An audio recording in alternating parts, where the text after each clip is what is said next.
अथ गणपत्यथर्वशीर्षम्।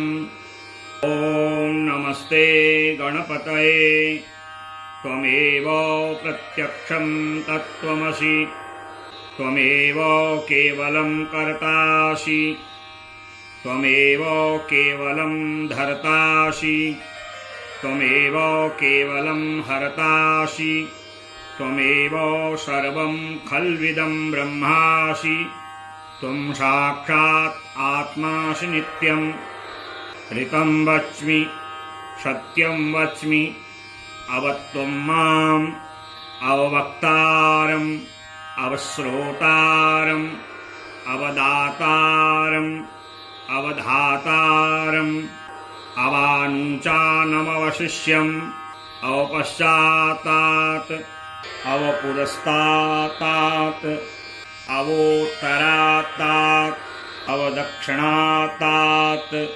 अवचोर्ध्वात् अवाधरात् सर्वतो मां पाहि पाहि समन्तात्।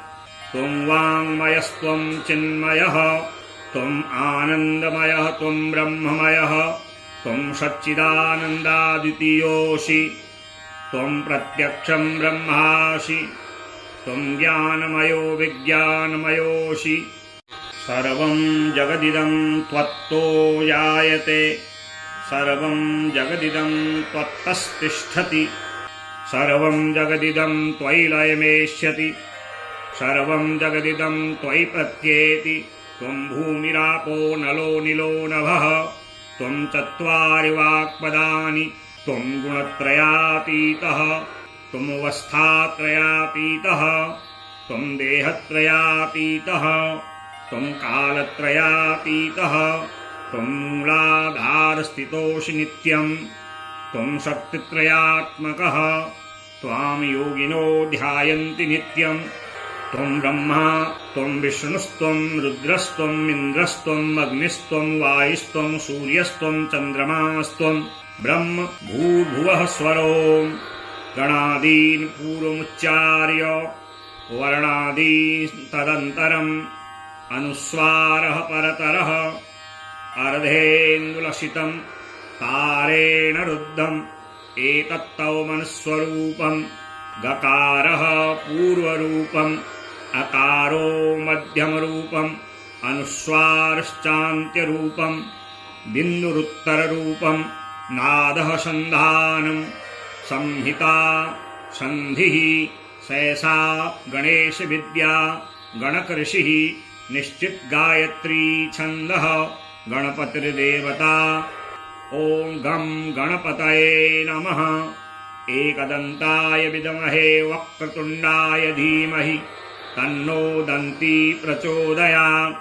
एकदन्तं चतुर्हस्तं पाशं अङ्कुशधारिणं रथं च वरदं हस्तैर्बिभ्राणं मूषकध्वजं रक्तं लम्बोदरं शूर्पकर्णकं रक्तवाससं रक्तगन्धानुलिप्ताङ्गं रक्तपुष्पैः पूजितं भक्तानुकम्पिनं देवं जगत्कारणमच्युतम् आविर्भूतं च सृष्ट्यादौ प्रकृतेः पुरुषात् परम् एवं ध्यायति यो नित्यं स योगी योगिनां वरः। नमो व्रातपतये नमो गणपतये नमः प्रमथपतये नमस्ते अष्टलम्बोदरायैकदन्ताय विघ्ननाशिने शिवसुताय श्रीवरदमूर्तये नमः। एतत् अथर्वशीर्षं योऽधीते स ब्रह्म भूयाय कल्पते स सर्वविघ्नैर्न बाध्यते स सर्वतः सुखमेधते स पञ्चमहापापात् प्रमुच्यते सायमधीयानो दिवसकृतं पापं नाशयति प्रातरधीयानो रात्रिकृतं पापं नाशयति सायं प्रातः प्रयुञ्जानो अपापो भवति सर्वत्राधीयानो पविघ्नो भवति धर्मार्थकाममोक्षं च विन्दति।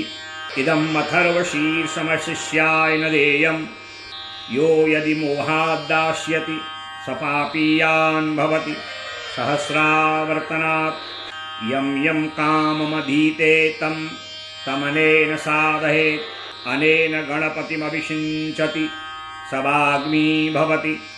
चतुर्थ्यां मनस्नं जपति स विद्यावान् भवति इत्यथर्वणवाक्यं। ब्रह्माद्यावरणं विद्यात् न बिभेति कदाचनेति। यो दूर्वाङ्कुरैर्यजति स वैश्रवणोपमो भवति। यो लाजैर्यजति स यशोवान् भवति स मेधावान् भवति। यो मोदकसहस्रेण यजति स वाञ्छितफलमवाप्नोति। यः साज्यसमद्भिर्यजति स सर्वं लभते च सर्वं लभते। अष्टौ ब्राह्मणान् सम्यग्ग्राहयित्वा सूर्यवर्चस्वी भवति। सूर्यग्रहे महानद्यां प्रतिमासन्निधौ वा जप्त्वा सिद्धमन्त्रो भवति। महाविघ्नात् प्रमुच्यते महादोषात् प्रमुच्यते महापापात् प्रमुच्यते। सर्वविद्भवति स सर्वविद्भवति य एवं वेद इत्युपनिषत्। ॐ सर्वे वै देवा देवीमुपतस्तुः काशित्वं महादेवीति।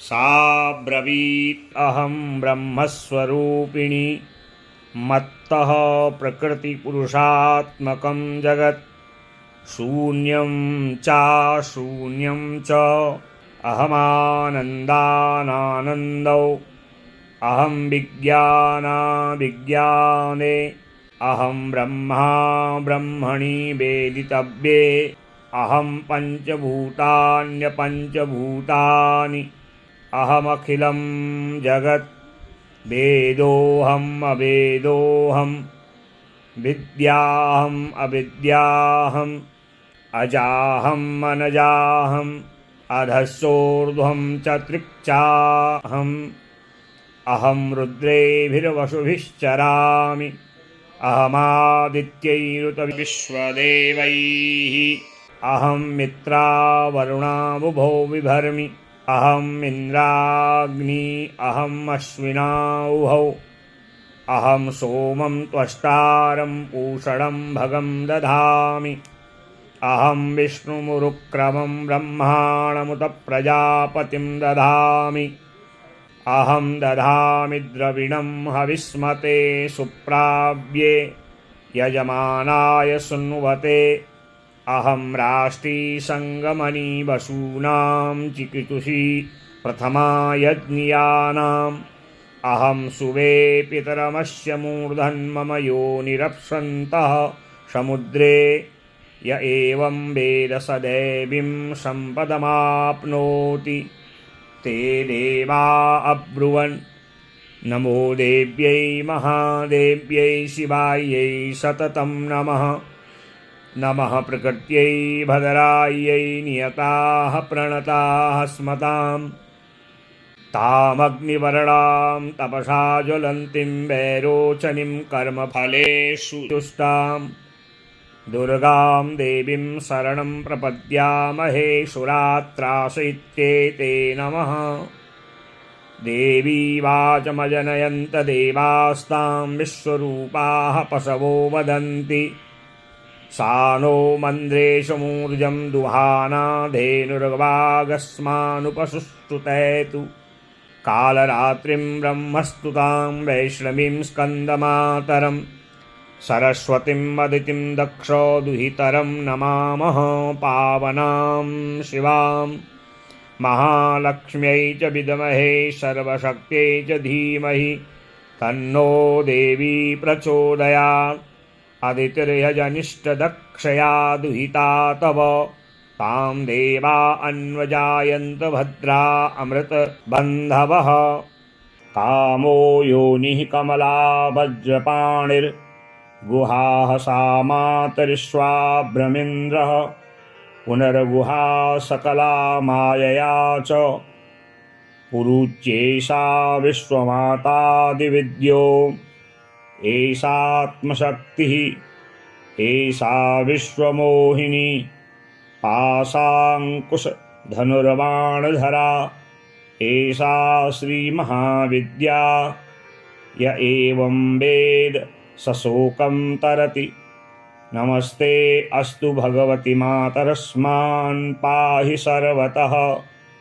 शेषाष्टौ वशवः शेषैकादश रुद्राः शेषा द्वादशादित्याः शेषा विश्वे देवाः सोमपा असोमपाश्च शेषा यातु धाना असुरा रक्षांसि पिशाचा यक्षाः सिद्धाः शेषा सत्वरजस्तमांसि शेषा ब्रह्म विष्णुरुद्ररूपिणी शेषा प्रजापतीन्द्रमनवः शेषा ग्रहनक्षत्रज्योतिषी कलाकाष्ठादिकालरूपिणी तामहं प्रणौमि नित्यं पापापहारिणीं देवीं भुक्तिमुक्तिप्रदायिनीम् अनन्तां विजयां शुद्धां शरण्यां शिवदां शिवां व्यधिकारसंयुक्तं भीतिहोत्रसमन्वितम्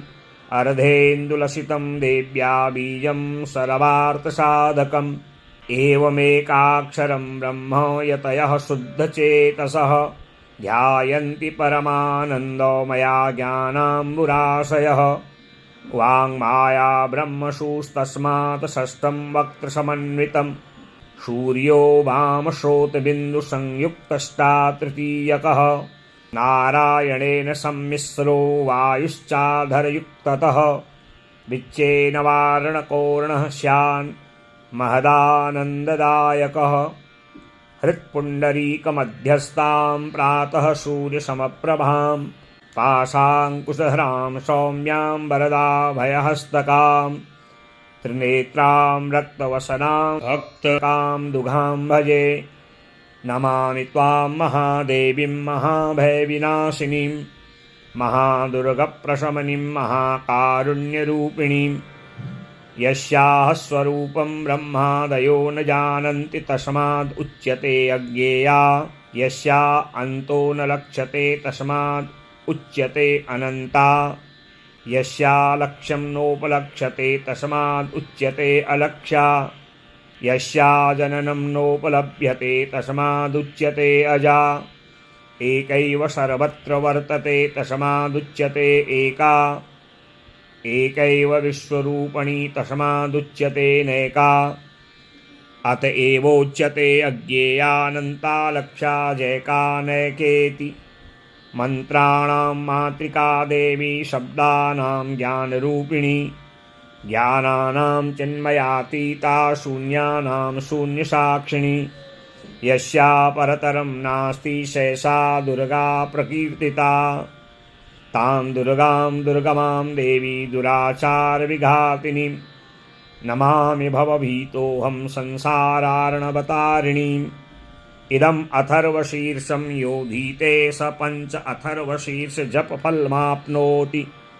इदम् अथर्वशीर्षमज्ञात्वा योर्चां स्थापयति शतलक्षं प्रजत्वापि शोर्चां सिन्धिं न विन्दति। शतलक्षं प्रजत्वापि शोर्चां सिन्धिं न विन्दति। शतमष्टोत्तरं चाश्च पुरश्चर्या विधि स्मृतः 10 वारं पठेद्यस्तु सद्यः पापै प्रमुच्यते। महादुर्गाणि तरति महादेव्याः प्रसादतः। सायं मधीयानो दिवसकृतं पापं नाशयति प्रातरधीयानो रातिकृतं पापं नाशयति। सायं प्रातः प्रयुज्यानो अपापो भवति। निशीथे तुरीयसन्ध्यायां जप्त्वा वाक्सिद्धिर्भवति। नूतनायां प्रतिमायां जप्त्वा देवता सान्निध्यं भवति।